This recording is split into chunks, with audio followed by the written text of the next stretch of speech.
Oi galera, sejam muito bem-vindos a mais um vídeo aqui no canal. Meu nome é Júlia, esse é o Livros para Viajar e hoje eu vim falar sobre os favoritos de junho.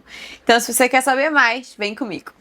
No mês passado eu resolvi criar esse tipo de vídeo aqui no canal porque às vezes o meu dia a dia acaba sendo mais corrido, com projetos, com textos que eu preciso estudar, porque para quem não sabe, eu sou atriz.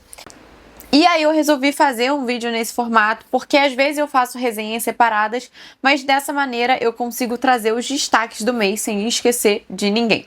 E eu vou começar esse vídeo falando sobre um filme que me emocionou, que me fez rir e chorar, me deixou com o coração quentinho e que tem uma mensagem muito linda, que é Mensagens para Você na Netflix. Aqui a gente vai acompanhar a história da nossa protagonista, que tinha uma relação muito bonita com a irmã, porém a irmã, falece, a irmã tinha uma doença desde que nasceu. E a nossa protagonista, ela vai continuar mandando mensagens de recado de voz pro celular da irmã, que é uma forma como ela conseguiu viver aquele luto. Só que o nosso mocinho, ele vai herdar um telefone com a linha antiga da irmã e vai começar a receber essas mensagens. Em um determinado momento, obviamente, os dois vão se encontrar, vão se conhecer, vai surgir ali uma amizade entre os dois, enfim, só que ele já sabe quem ela é, né? Só ela que não sabe que ele sabe quem ela é, enfim, gente. Vai dar uma treta, mas é um filme lindo, que vai falar sobre luto, sobre recomeço, também tem uma questão ali da mocinha em relação à profissão dela, porque ela é uma chefe de cozinha, né? Ela quer ser uma chefe de cozinha, mas ela trabalha no restaurante, tipo, descascando uma mini laranjinha. Então ela se vê ali muito frustrada. Eu gostei também muito da relação dos pais dela com ela, de apoio, de incentivo. Enfim, é um filme muito bonito, que faz a gente refletir muito sobre as memórias, sobre a gente estar presente para aqueles que a gente ama e sobre a gente seguir adiante e construir novas memórias com pessoas novas que não vão substituir ninguém, mas que vão formar o nosso novo capítulo. E é claro que eu não posso deixar de indicar também um filme que é, gente, uma leve inspiração de Mensagens para Isabelle, que é o quê? O clássico de comédia romântica dos anos 2000, que é Mensagem para Você. Inclusive, gente, eu nunca tinha visto, vocês acreditam? E aqui a gente vai ter a história de o quê? De um casal, que é a Meg Ryan e o Tom Hanks. Eles não se conhecem. A Meg Ryan, ela é dona de uma livraria do bairro, assim, né? Bem pequenininha e super famosa, porque a mãe dela era dona dessa livraria. Enfim, tá na família ali há muito tempo. E o Tom Hanks, ele vai ser o quê, gente? Ele vai ser dono de uma livraria que é o quê? Famosa, aquelas livrarias gigantes que fazem promoção e que vai ficar o quê, gente? Vai ser construída bem em frente à livraria dela. Só que eles conversam através de e-mail, porque eles entraram, sei lá, num site aleatório e eles se dão muito bem ali nessa troca de e-mail. Só que, obviamente, eles não sabem, né, quem é a outra pessoa. E eles vão se conhecer pessoalmente. Só que quando eles vão se conhecer pessoalmente, eles vão descobrir que ela é a dona da livraria do bairro, né? Que basicamente ele vai levar à falência. E ele é o dono da livraria gigante. Eles vão trocar farpas, eles não vão se dar bem. Só que em um determinado momento, ele sabe que ela é a mulher do e-mail, então ele começa a ficar ali mais perto para fazer com que ela goste dele, sendo ele, não sendo o cara do e-mail que ela não sabe quem é.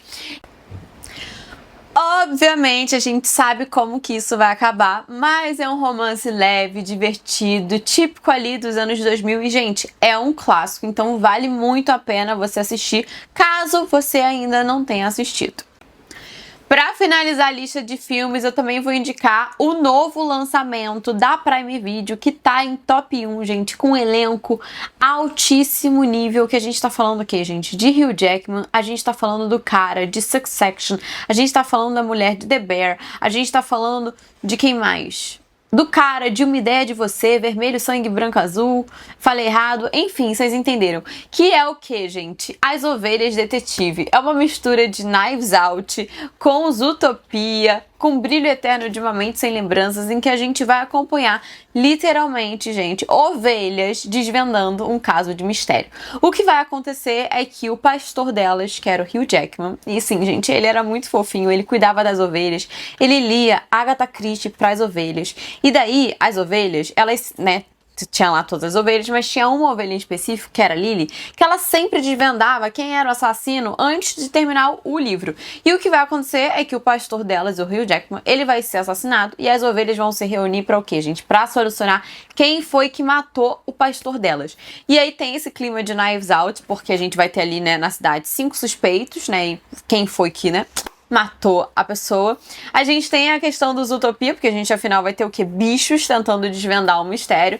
E a gente tem uma coisa meio brilho eterno de uma mente sem lembranças, porque as ovelhas, nesse filme, elas têm o poder de esquecer as coisas. Então, acontece um evento traumático, tipo, sei lá, uma ovelha morre, e aí pra elas não saberem o que é morte, elas falam, vamos todo mundo esquecer? 3, 2, 1, fecha os olhos. E aí elas acordam e, pum, esqueceram tudo. Esqueceram os momentos doloridos da vida. Só que tem uma ovelhinha desse rebanho que ela não consegue esquecer, então ela tem a memória de tudo. E aí é muito bonito porque vai abordar ali essa questão da memória, né, do que a gente é. E de fato, né, se a gente tira as memórias ruins, a gente leva também embora as memórias boas, porque a gente esquece, enfim, a pessoa. Só que a gente também meio que tira um pouco do quem a gente é, né? O que somos nós sem as nossas memórias. E isso é um ponto que fica muito, né, reflexivo. Eu acho que toca muito nesse lugar, né, do brilho eterno de uma mente sem lembranças, que faz a gente refletir muito sobre isso, sobre o que nós somos, se não um conjunto de memórias. E ao mesmo tempo em que quando a gente tira a memória porque tá doendo, sei lá, se a gente perdeu uma pessoa que a gente ama, a gente também tá matando a pessoa junto, porque as pessoas continuam vivendo através das memórias que a gente tem com elas. Então, é um filme que tem muitas camadas ali profundas, embora tenha esse clima, né, leve, divertido, rápido, né, desvendando o mistério. E também, gente, tem uma questão ali da ovelha de, né, quando acontece esse mistério, ela vai precisar ir pra cidade, então pela primeira vez ela vai precisar literalmente pisar num lugar em que ela não conhece, ela vai precisar se abrir pro desconhecido, então ela fica apreensiva, ela fica nervosa, mas ela encara, ela vai, e, enfim, muitas coisas acontecem. Tem uma questão ali também da solidão, porque a gente vai ter uma ovelha que ela nasceu no inverno, e ovelhas que nascem no inverno, elas não fazem parte de um rebanho. A gente tem duas, uma neném, uma filhotinho, e um que é maior, eu acho que é o marido da ovelha ou o carneiro, gente, agora eu fiquei confusa. Mas enfim, gente, vale muito a pena. É um filme que tá com uma nota altíssima de recepção, então assim, se vocês não assistiram, vale a pena assistir. E eu também vou indicar 2 livros que eu li esse mês. Eu não fiz muitas leituras, confesso que eu tô um pouco de ressaca literária ainda. Vamos ver se passa agora. Mas eu li uma carta do Kafka, que é Carta ao Pai, que foi uma carta que ele escreveu em 1919, mas foi publicada postumamente em 1952. É uma carta de 103 páginas que ele escreveu para o pai dele, falando sobre a relação complicada que ele tinha. E ali a gente está falando do início dos anos 1900, então quando a psicanálise começou a surgir. E obviamente a gente lendo essa carta, a gente entende muitos dos traumas do Kafka, como ele se sentia emocionalmente ali desconectado do pai, como que isso gerou muitos traumas na vida dele, em todas as áreas da vida. Então ele nunca se casou, ele não queria repetir esse padrão que o pai tinha, então ele sentia que se ele casasse, ele meio que ia estar tudo bem, ele com o pai, e ele queria quebrar esse corte, né? Então, realmente, o relacionamento dele com o pai, no sentido de, ele tem várias falas, né, de que o pai incentivava muito ele, mas não no que o Kafka queria. Então, o pai falava assim, você marcha muito bem, mas o Kafka não queria ser militar. Então, sempre que era uma coisa que o Kafka não queria, o pai dele elogiava. Agora, quando era uma coisa que o Kafka realmente queria, o pai não era. Então, ele tinha essa ideia do pai muito autoritário. E aqui a gente também está falando de uma carta que foi transcrita, que foi datilografada, e na época o Kafka só datilografava os textos que ele ia publicar, então tem toda essa questão de será que essa carta realmente só foi escrita para o pai, ou se a gente traz o pai como essa figura, né, opressora, representando também o Estado, se a gente for considerar a época em que essa carta foi escrita. Então, enfim, tem muitas ponderações, mas é uma carta que vale muito a pena ser lida, é muito doloroso você ver essa relação entre os dois, que às vezes acontece, né, até hoje, e graças a Deus hoje a gente tem o quê? Terapia, porque a gente vê o reflexo de uma criação, né? Nós somos o reflexo da criação que a gente teve, e se a gente não tirar esses nós, esses emaranhados, a gente vai continuar repetindo padrões. E a gente tem muito isso, né? Às vezes a gente tem identidades que falaram pra gente, mas que não são quem a gente é. E só que isso a gente só vai ter através de o quê? De reflexão, de terapia, o que o Kafka não pôde ter. Então é uma carta muito dolorosa, porque vai falar muito sobre isso, né? Sobre como que a vida dele inteira foi despedaçada por conta de uma criação ali que ele não se sentiu visto, que ele não se sentiu amado. Enfim, como que isso afeta todas as áreas da nossa vida. E é engraçado porque ele traz essa questão, né, de não querer casar e não repetir o padrão do pai, e em um dos livros dele mais famosos, que eu ainda não li, que é a Metamorfose, o protagonista ele vira um inseto, e por ele virar um inseto, obviamente, ele não vai poder formar uma família, e de novo tem essa quebra ali, né, esse corte de perpetuar a continuidade ali da família. Enfim, gente, é uma carta belíssima, super curtinha, então vale muito a pena vocês lerem. Tá aqui, inclusive, cadê? Eu li nessa edição aqui, olha, da Antofágica, eu gosto muito da edição deles. Enfim, tá toda marcadinha, então vale muito a pena vocês lerem. Foi meu primeiro contato com o autor e eu sinto que agora eu tô preparada para ler as outras obras dele. Agora para as séries, gente, eu terminei 2 séries maravilhosas. A primeira baseada no livro, né, numa escritora super famosa, que é A Casa dos Espíritos, da Isabel Allende. Eu confesso que eu não li A Casa dos Espíritos, que na verdade não é um livro só, não sei se é uma trilogia, mas enfim, gente, é muita história. Eu já li um livro dela, que foi o Violeta, que, enfim, eu gostei, mas eu não achei, tipo, ó, igual as pessoas falam, então eu fiquei com preguiça de ler A Casa dos Espíritos, mas eu queria ver a série, porque, enfim, é muito famoso, né? Ela tem um nome muito grande. E uma curiosidade da série é que a série foi gravada todas com atores latino-americanos, né? Afinal, a série se passa ali em algum lugar da América, daqui, né, de baixo. E quando ela foi feita, essa adaptação pela primeira vez, ela foi feita na Europa, num lugar que não tem nada a ver com o lugar que se passa, com atores ingleses. A gente tá falando, né, da Meryl Streep, tudo bem, né? São atores muito bons, mas que não trazem a representatividade que aquela história necessita. E aqui, gente, a gente tem o protagonista, que é o Esteban, que foi feito pelo cara do Rebelde, que eu era apaixonada. E, gente, o tanto que eu senti ódio dele, porque ele é muito bom ator, assim, me dava nojo dele, assim. É sensacional. Na Casa dos Espíritos, a gente vai acompanhar gerações de famílias. Então, a gente vai começar ali com a Clara, bem pequenininha, criança, enfim, os pais dela e tudo acontecendo, ela vai perder uma irmã, e aí essa irmã tava noiva de um cara, que é o Esteban. Anos depois, esse cara volta, ela acaba casando com ele, e enfim, gente, aí tragédias e tragédias e tragédias. Fala muito sobre a posição da mulher na sociedade. A gente vai ter um período muito grande ali de histórias, né, da história de fato do mundo se passando. Então a gente vai ter guerra, a gente vai ter esse emaranhamento, né, das famílias através de gerações. Então, de coisas que, por exemplo, o Esteban fez pra alguém, isso vai reverberar na neta, na filha, e aí isso traz um pouco até desse tema, um pouco de constelação, né, de traumas geracionais sendo passados através de gerações. É uma série muito pesada, porque coloca a mulher realmente no lugar de impotência, no lugar de não ter fala, não ter voz. A gente tá falando ali também de quando a mulher conseguiu pela primeira vez votar, né, das sufragistas, dos direitos. Então, assim, olhar para essa história e de um lugar, né, em que eu sou mulher, e do quanto que a gente já evoluiu e ainda assim o quanto que a gente ainda tem a evoluir, é realmente muito pesado de assistir, muito triste de saber que as nossas antepassadas viveram, né, isso, né, traumas, abuso e tudo mais. Então, assim, é muito difícil, mas eu acho que merece ser vista por todas as pessoas, porque, enfim, tem muita história ali. A própria autora, ela foi exilada, enfim, É uma série de poucos episódios, eu acho que são 8 episódios, tá na Prime Video também, assim, maravilhosa, muito bem feita. A própria autora, ela participou também do processo ali de roteiro, então eu acredito que esteja bem fiel ao livro. E é isso, né, gente? Eu não vi a adaptação que teve há muitos anos atrás com a Meryl Streep, mas um filme, né, de 2, 3 horas não se compara com uma série de 8. Então, assim, gente, talvez eu veja depois pra fazer essa comparação.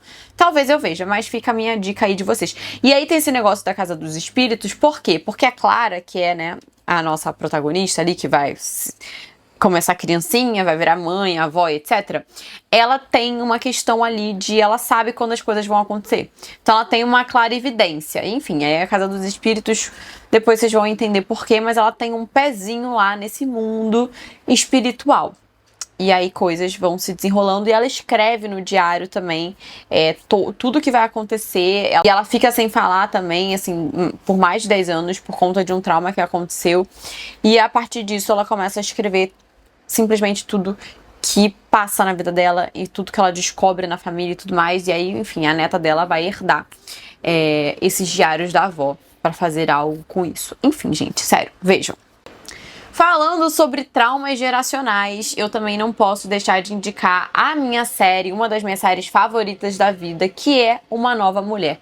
É uma série turca na Netflix que ganhou agora a 3ª e última temporada e vai acompanhar um grupo de 3 amigas, no qual a gente tem uma que é médica, uma outra que tá doente e uma outra que tá com problemas no relacionamento. E o que vai acontecer é que essa amiga que tá doente, ela vai resolver ir pra uma cidade do interior pra ir pra um retiro espiritual, porque a parte lá da medicina tradicional não tá mais surtindo efeito.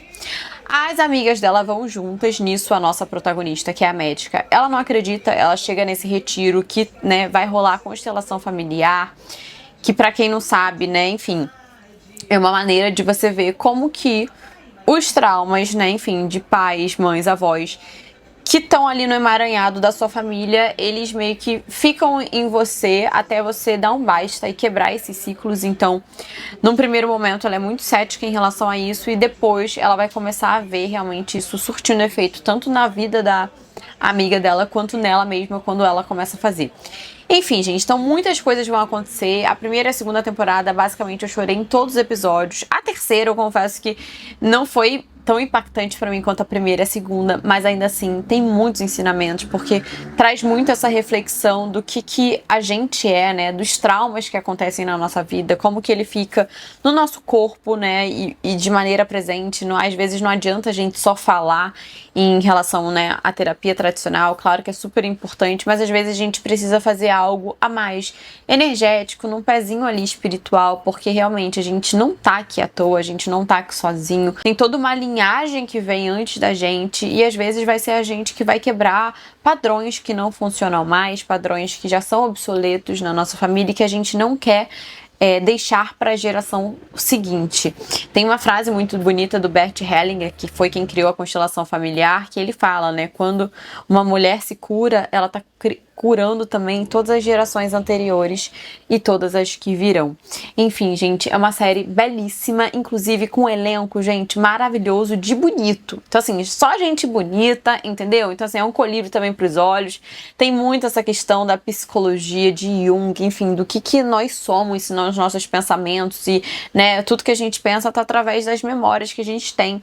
E memórias, né, de traumas que a gente pode ter tido agora ou traumas herdados geracionais. E aí me lembra muito também o livro que eu já falei aqui no canal, que é a Vista Chinesa, que vai falar sobre os traumas, né, geracionais, enfim, por consequências de abuso. Enfim, tem resenha aqui no canal, vou deixar pra vocês.